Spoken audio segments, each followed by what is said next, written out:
The background to that petition has to do with age-long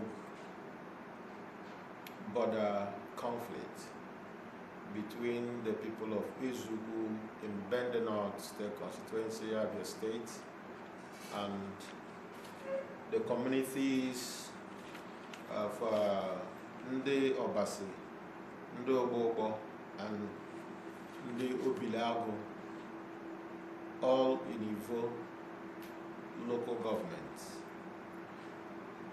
Ebonyi State. The crisis or the conflict has led to a stage where there have been destruction of farmlands and farm produce and even human lives. And I think in pursuit of peace, it is a very welcome development for the people of Ezeukwu to follow the peace procedure through this petition to the Abia State House of Assembly.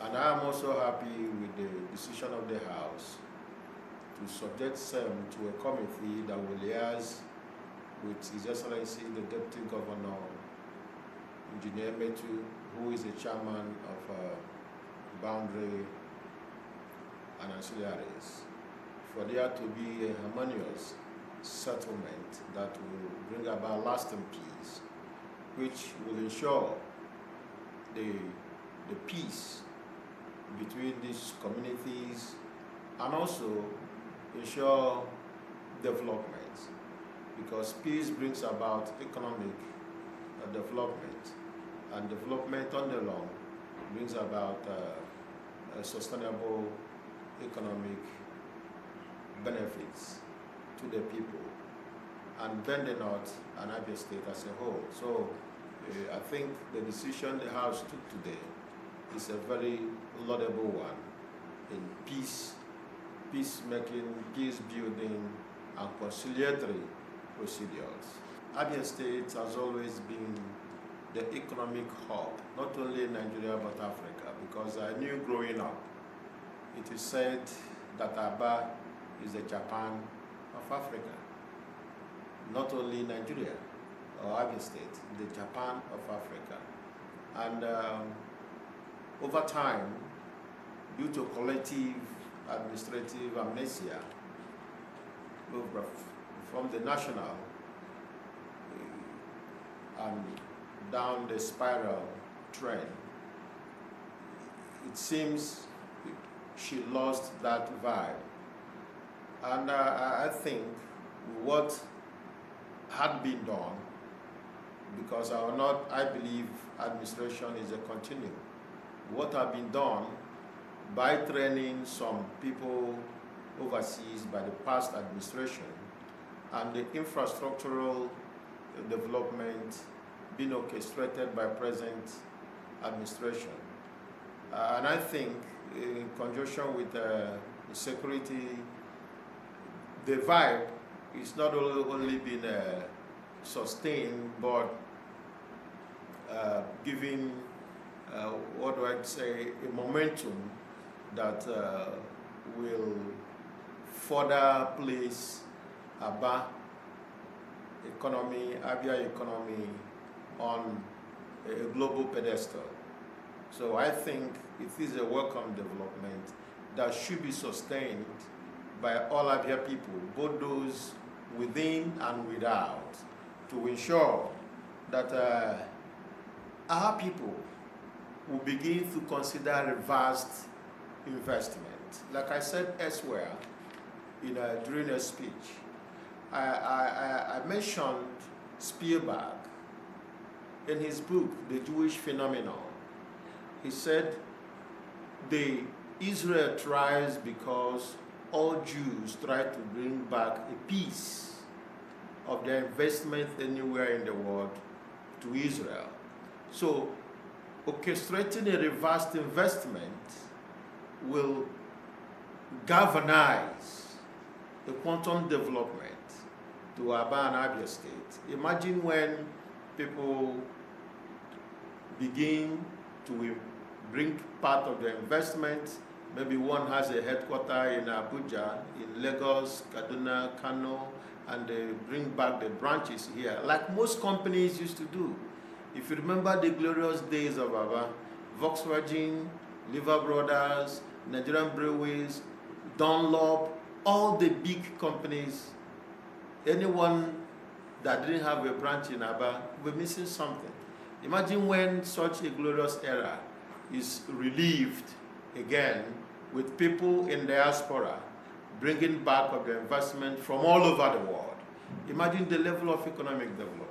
Imagine the level of employment. Imagine the level of greatness that will bring to not only people in Abba, but the spillover effect all over Abia State will reposition Abia State as an economic epicenter of the Southeast.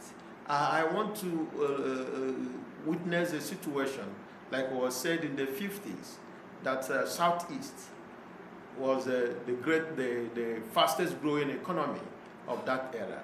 I want a situation where he said Abia State is the fastest growing economy, not only over Africa, but globally. We have the power, we have the innovative and creative ability as a people, and we also have the resilience to do that anywhere in the world. So doing that in consonance with the Igbo saying, Akurulo, Anesinolo Maramapoama, invariably, with the Igbo people anywhere, will begin to have investment in Abia State. You can raise up your head and say, we have fulfilled the known Igbo phenomena that Aku, Urulolo, Nayishiranolo, Maramapoama. Recently, we have an ICT center that was approved by JAMB, which I was pained by when I heard people, some students were going to write exams somewhere and they had an accident. And if for the years we have had state assembly representatives, we do not have such a center, it is a feat that can be said to be historical. And we also are aware within this period, we have done training for about 1,000 people of Omona, quite unprecedented. A circumstance that we place every Omona person on equal pedestal with anybody anywhere in the world. Imagine a center with 275 laptops, modern, with 24 power, solar, off-grid, solar powered center, where you can have 247 internet, where you can do anything anybody in the world can do. And the center is still ongoing. We have a session to train artisans in all fields, in all areas, in conjunction with what we are doing in Ozomachi Education, Continuing Education Centers, where we have started training on home economics, where women are those willing that can learn how to do whatever they choose to do. Also, you are aware that in the history of Umona, I'm the first legislator, state legislator, that have done a standard drainage to curtail a perennial existential problem, which you are aware that the motion was the second motion moved in this 8th assembly on erosion. And I proceeded to do a 230 drainage with manhole that will slow down the speed of and the force of the flood to reduce its disastrous effect on land and all that. And proceeded to do several sensitization programs and even tree planting to ensure that this problem of erosion, which has been a part of the people over the years, destroying lands, destroying houses, destroying farmlands, and also leading some people to their early grave, is being ameliorated and setting a pedestal for people to know that it is a lifelong problem and that they should be able to be aware, know what to do to prevent it, because I believe in prevention rather than control and management. So imagine also, historically, where we have students registered for WAEC in all Omona. We gave additional teachers, a minimum of 6 for each community, to support teaching and learning, so that the people will learn in not only in such a requisite manner, but learn to be competitive among their peers anywhere in the world. That is our target.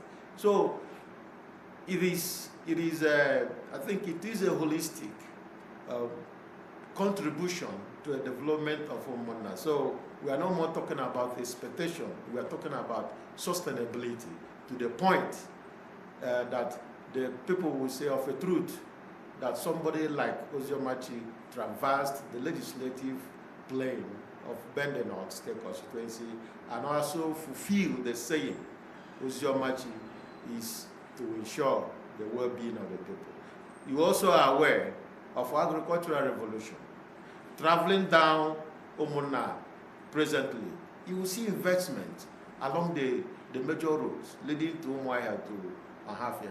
This is as a result of our intervention, of our sensitization of our people, both as in Lagos, Abuja, and in diaspora, to realize that agricultural value chain has enormous potential for wealth creation, very enormous.